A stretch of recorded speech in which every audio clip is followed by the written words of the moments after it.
APEDA agricultural produce export development authority ने ये कहा है कि विदेशों में बढ़ी भारत के चावल की मांग। वित्त वर्ष मतलब कि पिछले दिसंबर तक, अप्रैल से दिसंबर तक 9 महीने के दौरान जो है ना, निर्यात जो है 80% बढ़ गया।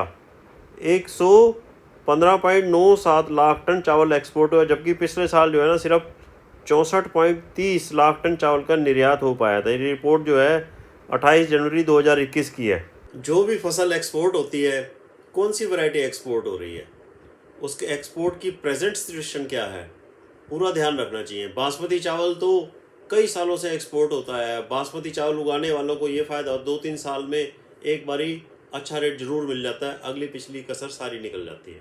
लेकिन पिछले 3-4 सालों से नॉन बासमती मतलब परमल चावल भी भारत से एक्सपोर्ट हो रहा है। पिछले साल बहुत अच्छा एक्सपोर्ट हुआ, लेकिन उससे पिछले साल थोड़ा कम हुआ था। परमल चावल यानी कि पीआर वैरायटीज़ हाइब्रिड्स का गवर्नमेंट जो है ना एमएसपी डिक्लेयर करती है। मोस्टली एमएसपी कम रेटों पर बिकता है। हमारे चावल जो धान जो होती है पूरे एमएसपी पर कभी कभी बिकती है, लेकिन ये भी देखा गया है कि कभी कभी पीआर की कोई एक खास वैरायटी विनिमय स्पॉट प्राइस से ऊपर भी बिक जाती है।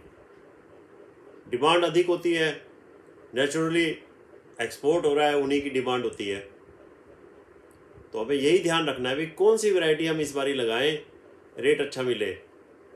एक्सपोर्ट बहुत अच्छा है। पहले कुछ लेटेस्ट न्यूज़ के बारे में बात करेंगे, फिर वीडियो को आगे बढ़ाएंगे, डिसाइड करेंगे कि भाई कौन सी वैरायटी तेज रेटों में बिक सकती है। क्या हो रहा है इस साल दुनिया भर में भारत के चावल का स्वाद पसंद आ रहा है।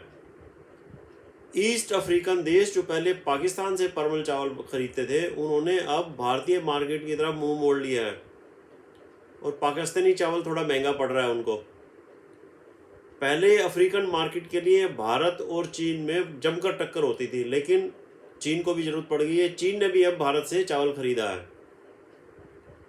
अफ्रीकन देशों के अलावा चीन, वियतनाम और बांग्लादेश, ये और भी कई देश हैं, डिटेल में बात कर रहा हूँ। ये डिटेल में आपको एपिडा का जो एक लेख छपा था, द हिंदू इंग्लिश का न्यूज़पेपर है, बिजनेस लाइन, उसमें से ये डिटेल निकाल कर आपके साथ शेयर कर रहा हूँ। अब अप्रैल 2020 से दिसंबर 2020 तक मतलब 9 महीने में बासमती और नॉन बासमती चावल में 80% का निर्यात ज़्यादा हुआ था पिछले साल 2020-21 में। बासमती में 19% और नॉन बासमती गैर बासमती मतलब परमल में एक्सपोर्ट 129% की बढ़ोतरी हुई थी। अब बासमती में जबकि ईरान ने 29% कम खरीदा है। एक्सपोर्टर्स जो है ना, इंडियन एक्सपोर्टर्स ईरान को बासमती चावल कम भेज रहे हैं क्योंकि वहाँ कुछ पेमेंट्स के इशू हैं, सिर्फ एडवांस पेमेंट पर ही चावल भेज रहे हैं। मिडल ईस्ट के कुछ देश हैं, उन्होंने भी बासमती मंगवाया। अब मैं थोड़े आपको डिटेल बता रहा हूँ कि 2019-20 में और 2020-21 में बासमती जो है ना कितना एक्सपोर्ट हुआ था।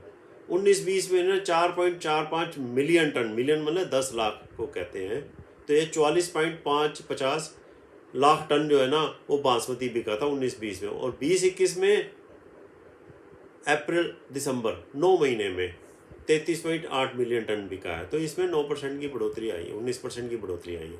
और नॉन बासमती में 19-20 में जो है ना 5.03 मिलियन टन बिका था, लेकिन 20-21 में 9 महीने में ही 8.21 मिलियन टन बिक गया। मतलब कि वो पूरे साल में 5 बिका था और ये 8.21 बिक गया 9 महीने में।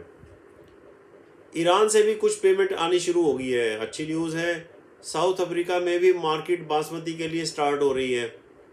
साउथ अमेरिका, सॉरी अफ्रीका नहीं, अमेरिका की बात करूँ। वो पहले नॉर्थ अमेरिका से मंगवाते थे, लंबा चावल मंगवाते थे। हमारा बासमती भी लंबाई के लिए मशहूर है और इसका एक अरोमा होता है, फ्रेगरेंस होती है, उसके लिए बहुत ज़्यादा मशहूर है।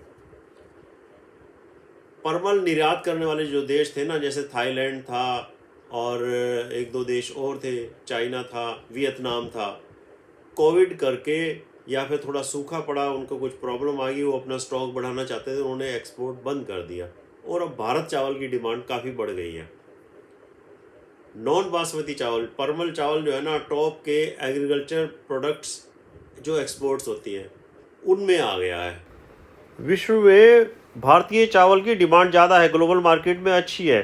थाईलैंड से कंपटीशन था, लेकिन उसकी स्ट्रॉन्ग करेंसी के कारण उसका रेट कुछ महंगा पड़ रहा है। तो United state department of agriculture USDA ने कहा है कि भाई थाईलैंड में प्रोडक्शन पिछले साल सूखा पड़ने के कारण थोड़ी कम थी, लेकिन इस साल वो कम से कम 12% की रिकवरी कर लेंगे 2021-22 में, अगस्त से जुलाई के बीच में। तो मार्केटिंग जो है ना, आउटपुट जो है ना अच्छा रहेगा और एक्सपोर्ट जरूर करेंगे। लेकिन एक बात और उन्होंने भी ये कही है कि उनकी जो है डोमेस्टिक कंजप्शन जो है ना कम से कम 2% बढ़ेगी, और 2% उनको ब्रोकन राइस जो है ना अपने इसके लिए एनुअल फीड के लिए रखना पड़ेगा। लेकिन फिर भी थाईलैंड से एक्सपोर्ट तो होगा ही। और एक और बात ये कहा है कि भाई उन्होंने म्यांमार में भी थोड़ा सा अनरेस्ट हो रहा है, म्यांमार भी एक्सपोर्टर है, उसकी ट्रांसपोर्टेशन और बैंकिंग के कारण थोड़ी सी प्रॉब्लम है। फिलीपींस, आइवरी कोस्ट ने जो है ना म्यांमार से ख़रीदा था। अब multinational export import official India का जो है उन्होंने ये कहा है कि भाई म्यांमार की जो प्रोडक्शन है जो वो है काफ़ी हद तक चाइना ही ले लेगा। तो अब एक और बात ये वियतनाम के बारे में है, वो ये कहते हैं कि जो वियतनाम जो है दुनिया का तीसरा बड़ा एक्सपोर्टर है, लेकिन वो इस साल इंडिया से ही ख़रीद रहे हैं चावल। और श्रीलंका और इंडोनेशिया ये दोनों जो है ना इंडिया की तरफ देख रहे हैं सप्लाईज़ की तरफ, भाई हमारे को भी चावल दो, भारत से उधर हम चावल भेजने को तैयार हैं। फिलीपींस भी हमारी तरफ इंडिया की तरफ आ सकता है, भारतीय चावल की डिमांड बहुत बढ़ रही है। तो ये इससे एडिशनल डिमांड आएगी हमारे भारतीय चावल की। लेकिन एक्सपोर्टर्स, इंडियन एक्सपोर्टर्स क्या कह रहे हैं, वो कहते हैं जी हमारे जो पहले जो हमने जो कॉन्ट्रैक्ट किए हुए ना, हम उनको पहले कंप्लीट करेंगे। पर्टिकुलरली जो है ना उनका जो किराया और कंटेनर चार्जेस बढ़ते जा रहे हैं, तो पहले वो उसको करेंगे, नए जो है ना वो बाद में देखेंगे। एक और गुड न्यूज़ है, काकीनाडा पोर्ट जो है, बंदरगाह जो है खुल गई है। भारत के आंध्र प्रदेश गवर्नमेंट ने अलाउ कर दिया है कि डीप वाटर पोर्ट को हम एक्सपोर्टर्स के लिए अलाउ कर देंगे। अब इस पॉइंट पे क्या हुआ कि भाई पहले तो हम इंतज़ार ही करते थे शिप की बर्थ मिलेगी, जगह मिलेगी, लेकिन अब जो है ना वहाँ से भेजना आसान हो गया है। लेकिन एक प्रॉब्लम और बढ़ गई है, शिपिंग चार्जेस जो है ना $20 की जगह $40 प्रति टन हो गए हैं, जब वो ये यहाँ के लिए मलेशिया और इंडोनेशिया के लिए, और अफ्रीकन कंट्रीज़ के लिए $45 से $90 प्रति टन हो गए। मतलब कि महंगाई उनको इसमें कंटेनर में उसमें बढ़ रही थी। अब एक डिटेल ये आई है, फूड कॉरपोरेशन ऑफ इंडिया जो हमारी जो गवर्नमेंट ख़रीदती है FCI के लिए, तो उनके पास पिछले साल जो है ना 28.23 मीट्रिक टन जो है ना चावल था और 34.5 मीट्रिक टन धान थी, तो जिससे जो है ना 22.95 मीट्रिक टन चावल तैयार हो गया। मतलब 28 और 22 लगभग 50-51 मीट्रिक टन जो चावल का स्टॉक हमारे इंडिया के पास था। तो उसी से ही ये कारण हुआ कि हमारे इंडियन चावल जो है ना $100 प्रति टन सस्ता पड़ रहा है, मतलब कि 7,275 रुपये प्रति टन कंपेयर टू थाईलैंड और वियतनाम। करंटली थाईलैंड जो है ना वो 5% ब्रोकन राइस जो है ना 505 से $510 मतलब 36,700 से 37,050 प्रति टन का ऑफ़र दे रहा है। वियतनाम जो है ना वो ऑफ़र दे रहा है 36,300 से 36,700, जबकि भारत का जो चावल जो है ना वो सस्ता पड़ रहा है, ये $400 प्रति टन के ऑफ़र दे रहे हैं, जो है ना 29,075 रुपये ही पड़ता है। सारी की सारी बातें मैंने आपके सामने रख दी हैं। आप ये सोचो कि पिछले सालों में किस वैरायटी की डिमांड ज़्यादा रही, कौन सी वैरायटी मिनिमम सपोर्ट प्राइस से ऊपर बिक गई। मुझे जहाँ तक ध्यान आता है कि पिछले साल PR 114 मिनिमम सपोर्ट प्राइस से 100-150 रुपये ऊपर तक बिक गई थी। बाद में तो कुछ रेट डाउन आ गया था, लेकिन शुरू में बिक गई थी, लेकिन मिनिमम सपोर्ट प्राइस से ऊपर ही बिकती रही। कुछ साल पहले भी मिनिमम सपोर्ट प्राइस से ऊपर बिकी थी, जब PR 126 नई आई थी। हो सकता है कि इस साल भी रेट अच्छा लगे, अच्छा दे जाए।